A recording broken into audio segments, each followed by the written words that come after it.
When it comes to action RPGs, they tend to be a bit more hack and slashy compared to the traditional RPG. And in the upcoming year, what are the most wanted, most hyped for action RPGs? Well, let me show you.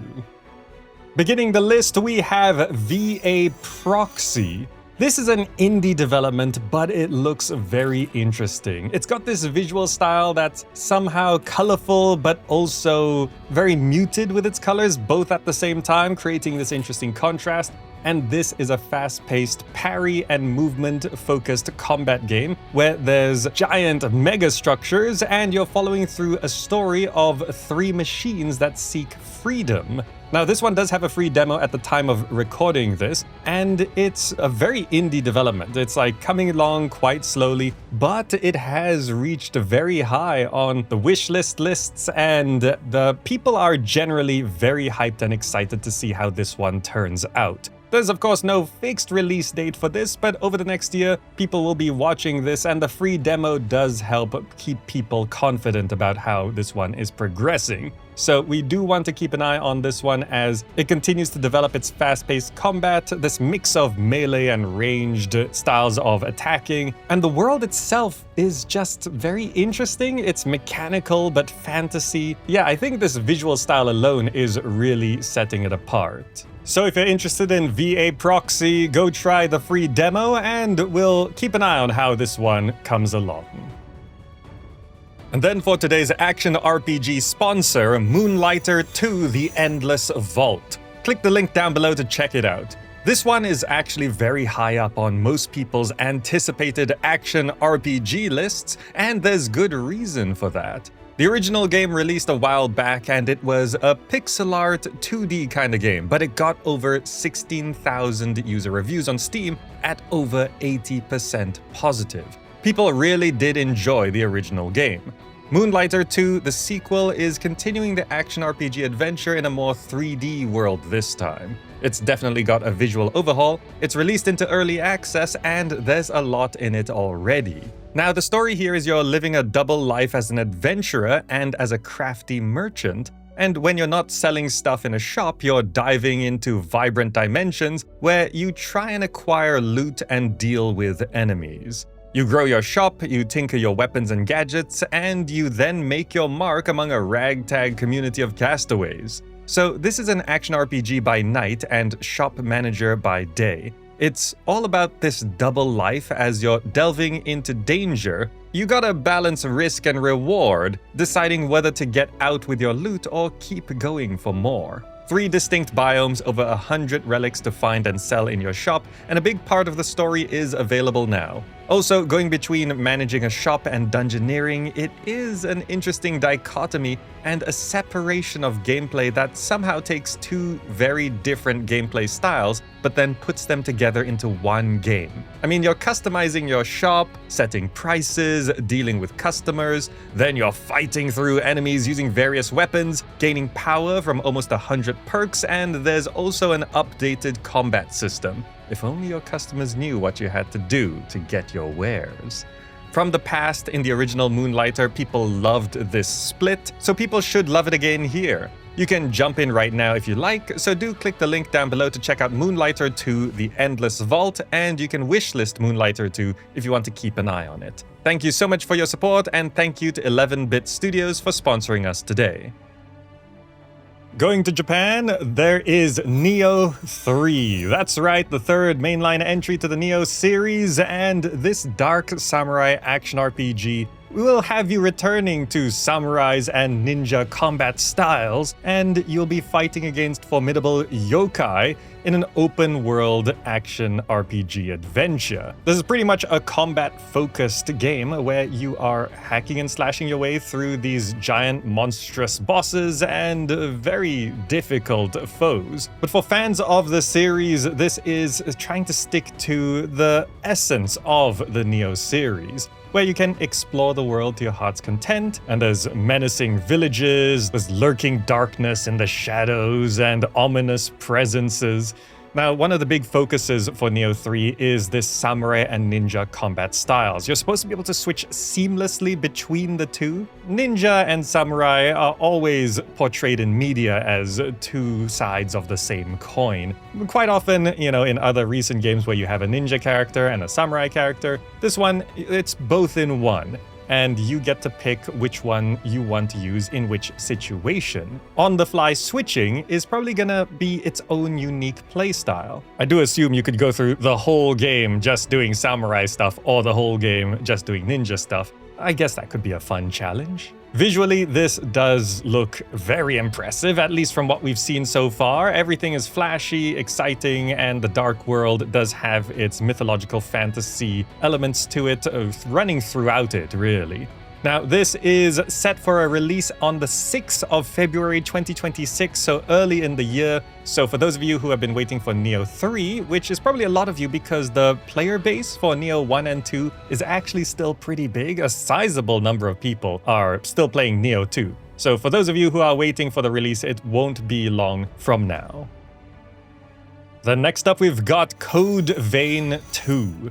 This is another flashy action RPG with some Souls-like elements, where you are going on an adventure across a vast fantasy sci-fi world and getting into fierce battles against powerful enemies and uncovering a story that transcends time. You know how these adventures tend to go. They're always bigger than life, and this does seem to be pretty big. This is set in a future set world, a science fantasy we could say, and as you can see, there's quite a bit of anime aesthetic to this one, which does match the series so far. A tale across time is what this is focusing on. You are altering the fates of key revenant characters that you encounter in the past, and you're uncovering lost histories and hidden truths as you mess around with time a little bit, because that's always a fun mechanic, and don't think too hard about it. Time travel and time-altering mechanics tend to not always make perfect sense. It's a game. Don't take it too seriously.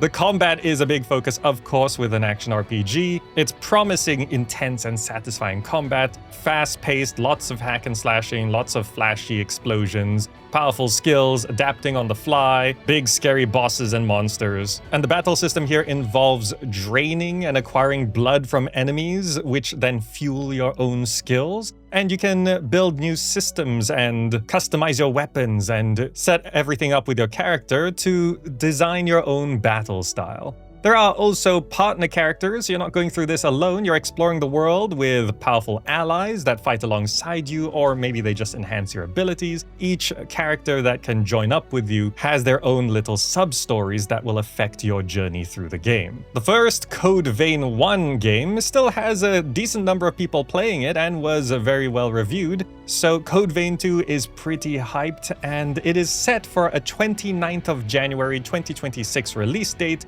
So, first month of the year, and not long to go now. Next up, we've got Tides of Annihilation. This is a fantasy action-adventure RPG type game where it is a destroyed modern London, but there's this horde of enemies, and this whole thing is inspired by Arthurian legend.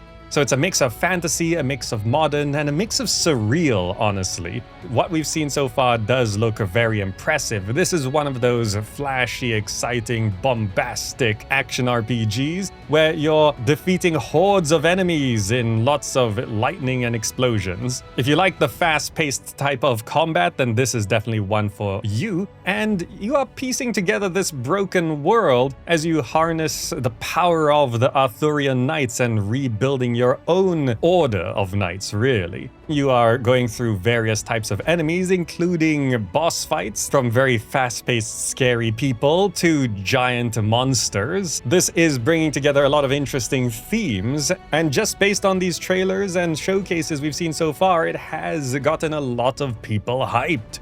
Now, when it comes to these sorts of games, until we really get our hands on them, they're always a bit, hard to judge whether they're going to be good or not. It's sort of like watching Black Myth Wukong as it slowly develops. It's like, is it really going to be like that? Is it really going to deliver on all of these promises? We can never be guaranteed sure of this stuff, but for now, Tides of Annihilation is highly anticipated and development continues, so we should see more of this over the next year.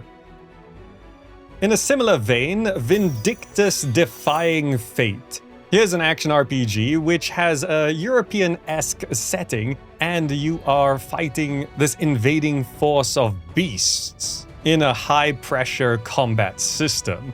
Every hit counts, every action matters, there's heavy hitting strikes, and you need to be very careful not to just be immediately crushed by some of these enemies. But that's where your skill comes into play, which is kind of the whole point of action RPGs, where you need to showcase your own combat skills, if you can press the buttons on time at the right time anyway. This also has an overarching narrative of these factions fighting each other, and the politics and the characters, all of that stuff that you would expect in an action RPG. And there was an alpha test for this in 2025, so people have seen some of this and given it a try, and from that, people have been really looking forward to this one. It does seem to need some work moving forward, so they're still working on it and improving things and seeing how it turns out. Again, we can never be 100% sure if this is actually going to be the great game it's promising to be, but for now, Vindictus Defying Fate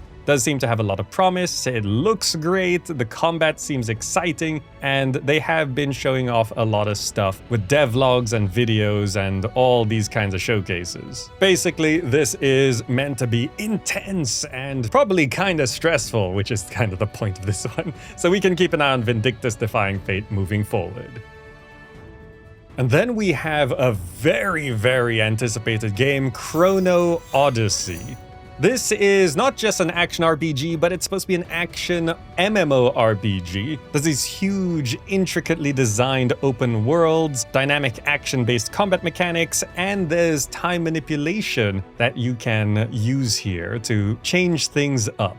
The time manipulation is the main thing that sets this one apart. You can stop time around monsters and you can rewind or just change things up, like play with time in the middle of combat so you can turn it to your advantage. It's not just in combat as well, in the settings and the stories. You can go to the past or the future of the world you inhabit, so you can see and interact with various generations of the world itself, and trying to see how things ended up the way they are and how things will be in the future. Now, unlike some of the other action RPGs here which focus heavily on the combat, this one does have other types of gameplay. It's promising meaningful harvesting and crafting, and I like how they try and say meaningful here, because there are many RPGs out there which just have harvesting and crafting thrown in there, and it's just the rote expected collect resource, make an item. This one is supposed to have harvesting, logging, mining, and skinning of things, and you can craft valuable equipment and consumables, and you acquire resources from these activities that overall make you more powerful.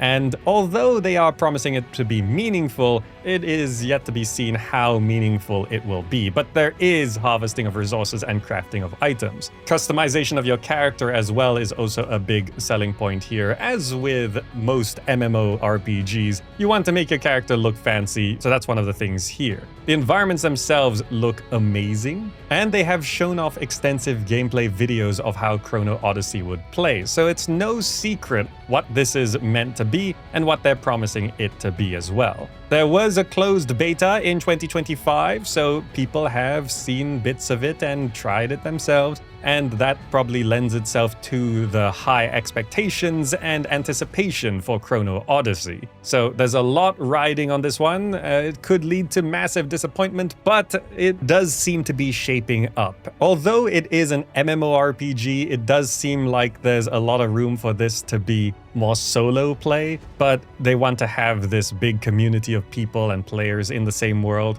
And on the MMO part itself, I think there's still a lot to be seen and discovered, and to see whether it's really your kind of game. If you like the whole MMO experience, great, but then sometimes there's certain MMOs where even if you don't like the MMO stuff, you're still into the game as a solo player. It's unclear how Chrono Odyssey will all play out once everyone is together and in the world itself. Will it still be as grand when there's just a bunch of players running around, or will it cheapen the experience? All these things are stuff to look out for moving forward. But Chrono Odyssey, it's up there on the hype meter.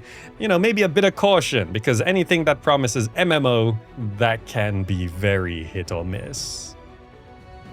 There we go, that is the top 5 most wanted action RPGs of 2026. Of course, there are so many more games I have not mentioned. Which one are you personally most looking forward to? I do have much more extensive list videos, so if you want to continue the journey, subscribe to catch them or click the videos on screen right now. If you enjoyed this, click the like button down below. If you want to support, check out the Patreon or use the GOG referral link below to get any game. Thanks for watching. I hope you found this interesting and/or useful, and I'll see you in the next video.